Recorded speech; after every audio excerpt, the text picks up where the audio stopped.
Turbulent camp for Shedeur Sanders. Doubts, controversies, and his NFL future. Shedeur Sanders' arrival to the Cleveland Browns has been far from ideal.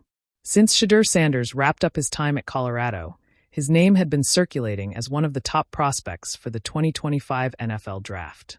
Some even speculated that he might go as the first overall pick. The confidence didn't just come from fans his inner circle. The Sanders family appeared certain that the call would come early.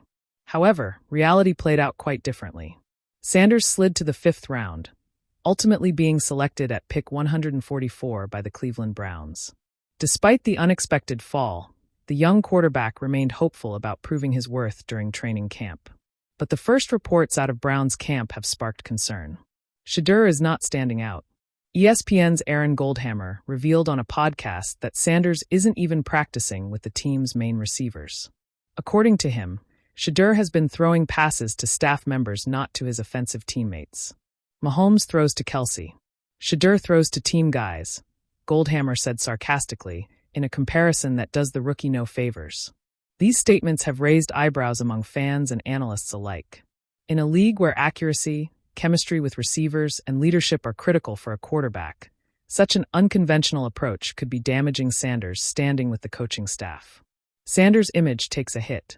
Adding to the concern, Sanders was cited twice for speeding in June. While these incidents are not career-defining, they tarnish his public image at a time when projecting professionalism and maturity is crucial. Nevertheless, head coach Kevin Stefanski made it clear that no final decision has been made regarding the starting quarterback position. Sanders is competing with veterans like Joe Flacco, rookie Dylan Gabriel, and Kenny Pickett. Sanders' future in Cleveland remains uncertain.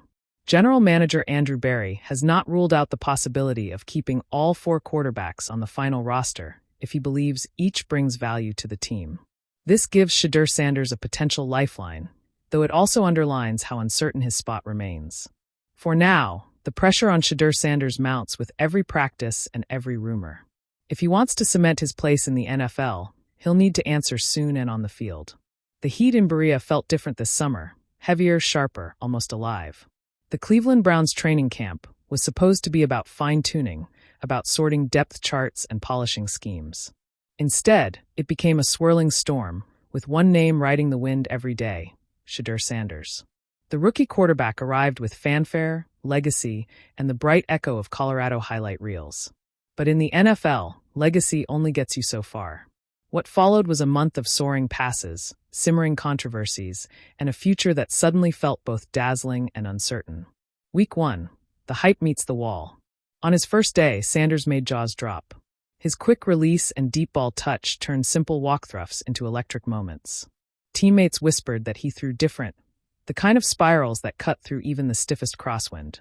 But the hype collided head-on with the reality of NFL culture. The first-team reps were locked behind a wall of veteran loyalty and coaching caution. Sanders was slotted with the second unit, throwing to fringe roster players while the presumed starter commanded the primary huddle. Reporters asked him about it, and he answered calmly, "It's not my call. I'm just here to work." Still, you could see the flicker in his eyes.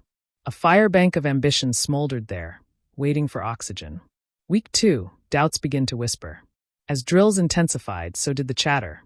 A rough day, 3 incompletions in a row, a late throw nearly picked off, was enough to send social media into frenzy. Is Sanders overwhelmed? Did the Browns reach on him? Maybe he's not ready. Every rookie has off days, but in Cleveland, where hope and heartbreak have been trading blows for decades, every mistake felt magnified. Sanders, stoic as ever, shook his head when asked if the criticism bothered him. "People talk," he said. "They've been talking since I first picked up a ball. I'll keep doing what I do."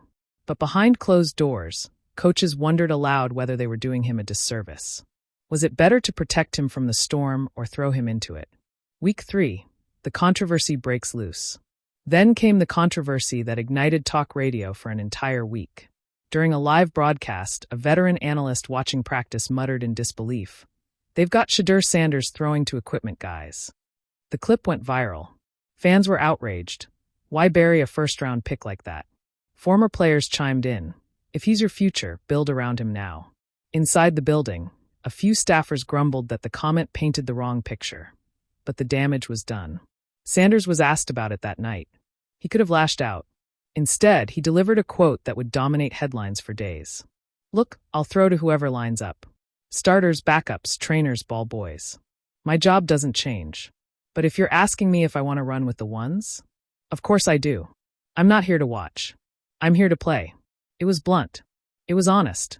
And it was gasoline poured on an already burning campfire. Week 4. The play that silenced the noise. The tension reached its breaking point during a scrimmage open to fans. Sanders trotted out with the second team again, the murmurs in the crowd growing louder with each snap. Then, on 3rd and long, he dropped back, felt the pocket collapse, spun out to his left, and, without setting his feet, launched a 35-yard dart to a receiver streaking across the field. The receiver caught it in stride, stumbled, then bolted into the end zone. The crowd roared as if it were Sunday in December, not July in training camp. Even some defensive starters on the sideline clapped their hands, shaking their heads in disbelief. Reporters exchanged glances. That throw didn't just belong in the NFL. It belonged on highlight reels for years to come. The coach's dilemma. Kevin Stefanski found himself in the eye of a storm he didn't create. He had planned a steady path for Sanders, a year of learning, absorbing, refining. But talent has a way of demanding its own timeline. Behind closed doors, staffers debated late into the night. "He's raw," one said. "He's ready enough," another countered. "You put him out there too early and ruin him.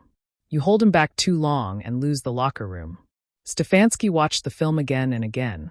Sanders standing tall in the pocket, Sanders commanding even a ragtag huddle, Sanders' eyes scanning, always scanning. The future nobody can ignore. By the final week of camp, the narrative was no longer about whether Sanders could play. It was about when and under what circumstances he'd get the chance. After another practice, this one ending with a no-look pass that spun through the air like a silver bullet, reporters asked him again about the speculation, the doubts, the controversies. Sanders didn't blink. "I hear it," he admitted. "I hear everything. But I can't live by it. I've got a job to do every day. Improve, compete, make everyone around me better. That's how you build a future in this league. You don't talk about it. You earn it." A pause. Then, with a quiet intensity that silenced the scrum, he added, "And I'm earning mine. Every rep, every day. Whether they see it now or not."